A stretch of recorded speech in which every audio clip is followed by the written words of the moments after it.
بسم اللہ الرحمن الرحیم۔ میرا نام خدیجہ علیم ہے۔ حاضرات مجلس، السلام علیکم ورحمۃ اللہ وبرکاتہ۔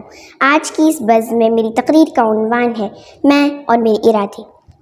میرے ارادوں کی خیر یا رب، میرے تخیل کی لاج رکھنا۔ میرے ارادوں کی خیر یا رب، میرے تخیل کی لاج رکھنا۔ ابھی نشیمن بنا نہیں ہے، ابھی سے بجلی کڑک رہی ہے۔ جی ہاں سامعات، ابھی نشیمن بنا نہیں ہے، اور میں تو ایک ذرہ ناچیز، ایک مشت خاک، لیکن اشرف المخلوقات ہونے کا شرف بھی حاصل ہے۔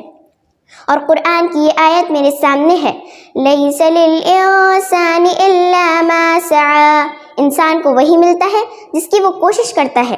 زندگی ایک سفر ہے جہاں قدم قدم پر مشکلات اور مسائل پیش آتے ہیں، لیکن یہ بھی حقیقت ہے کہ تدبیر کے دستے ذرّی سے تقدیر درخشاں ہوتی ہے۔ تدبیر کے دستے ذرّی سے تقدیر درخشاں ہوتی ہے۔ قدرت بھی مدد فرماتی ہے جب کوشش انسان ہوتی ہے۔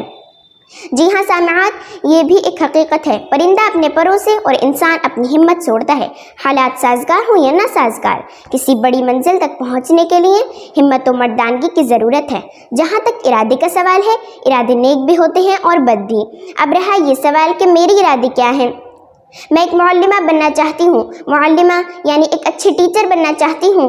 نبی صلی اللہ علیہ وسلم کا ارشاد ہے، انما بعثت معلما، مجھے معلم بنا کر بھیجا گیا۔ میرا ارادہ ہے کہ میں خوب علم حاصل کروں، تن من دھن سے حصول علم میں لگ جاؤں۔ میں مومنہ ہوں، مومنہ ہی بنی رہوں۔ میں مسلمہ ہوں، مسلمہ ہی بننا چاہتی ہوں۔ میں چاہتی ہوں علم کے میدان میں ترقی حاصل کروں اور پھر خدا کے بندوں تک اسے پہنچا سکوں۔ میں نے اپنے لیے جو راہ چنی ہے اسے سر کرنے کے لیے بہت کوشش اور محنت کی ضرورت ہے، لیکن میں مایوس نہیں ہوں۔ یقیناً میرا اللہ میری مدد کرے گا۔ انشاءاللہ میں ایک مثالی معلمہ بن کر دین کی خدمت کے لیے تیار ہوں۔